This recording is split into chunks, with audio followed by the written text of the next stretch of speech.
उसके अनुसार भक्ति साधना, नाम की कमाई, यज्ञ हवन जो भी जानकारी दी है उनके करने से मोक्ष होगा। उदाहरण के लिए जैसे पवित्र हिंदू धर्म के अंदर हम मानते रहे और मानते हैं जब तक ये ज्ञान नहीं होता कि भगवान शिव जी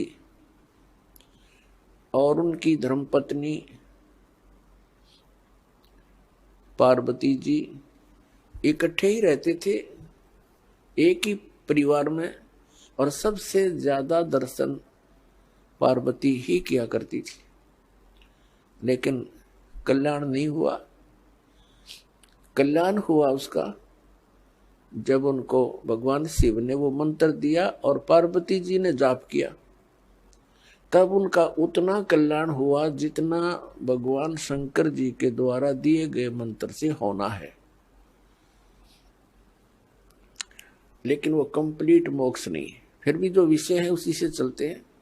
कहने का भाव ये है कि भगवान के दर्शन पुण्यकर्मी प्राणी को ही होते हैं, लेकिन संत जो बताते हैं, परमात्मा जो ज्ञान देकर जाते हैं, उसके अनुसार साधना करने से ही मोक्ष होगा।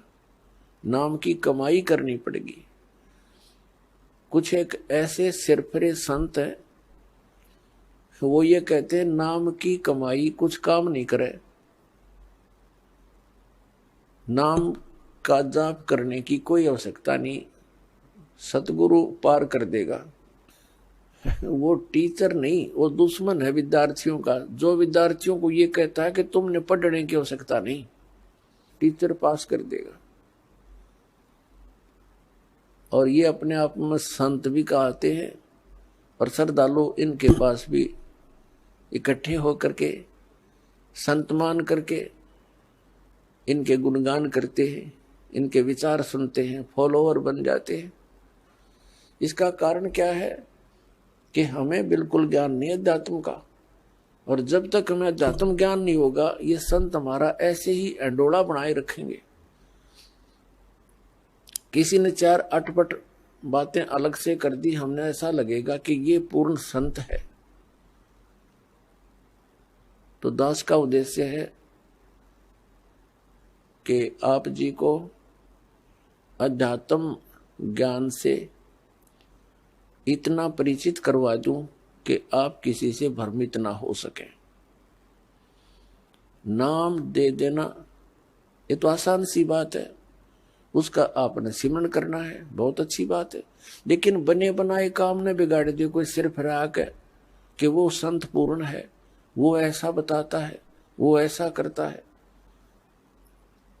तो आप जी उनको इस ज्ञान के आधार से अपने सतर से ही रिजेक्ट कर दो कि नहीं, आप भ्रमित हैं, आप जी को ज्ञान नहीं। तो पुण्यात्माओं, अपना अनुभव बताना अच्छी बात है, लेकिन वो अनुभव उन सदग्रंथों से मेल खाता हो। जैसे एक थ्योरी होती है, जैसे बच्चे प्रैक्टिकल करते हैं लैब में, तो प्रैक्टिकल करने से पहले उनको एक लिखित विधान, उसकी प्रक्रिया दी जाती है। फिर बच्चे उनको पढ़ते हैं कि कौन सी कैसे कैसे करना है, उसको पढ़कर फिर वो प्रैक्टिकल करते हैं। तो ये ज्ञान जो है ये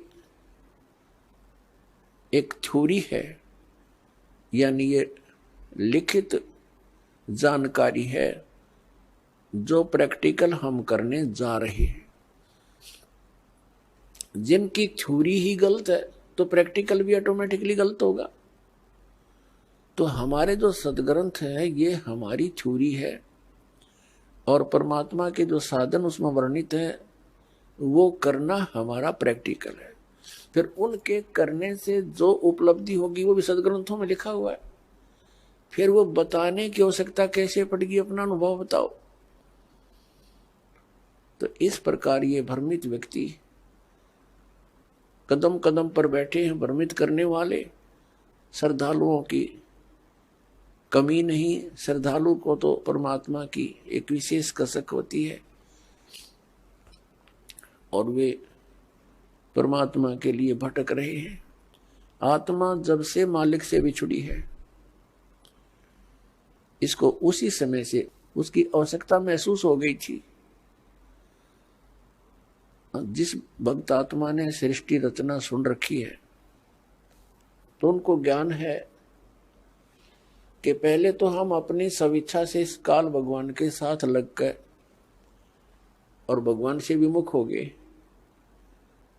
और जिसमें ये प्रकृति दुर्गा देवी जी इस काल भगवान के पास छोड़ी गई, उसी समय से इस काल ने हमारे साथ दुर्व्यवहार प्रारंभ कर दिया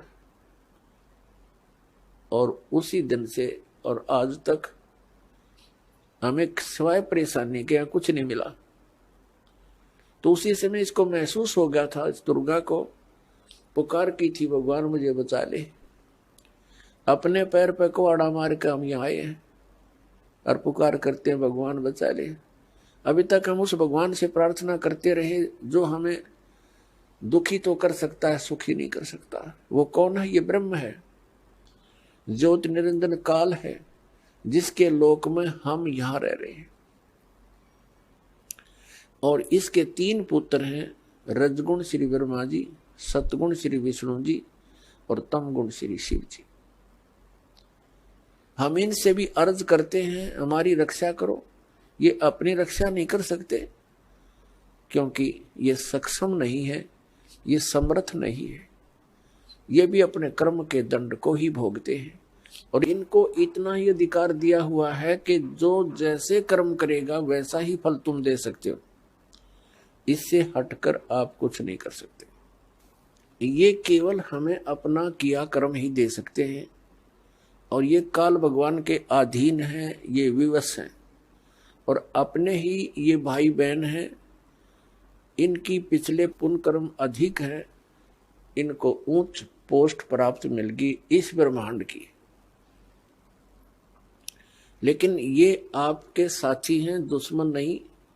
लेकिन ये विवश हैं, इस काल भगवान के संकेत के बगैर ये कुछ नहीं कर सकते और इनको केवल जैसा कर्म प्राणी करता है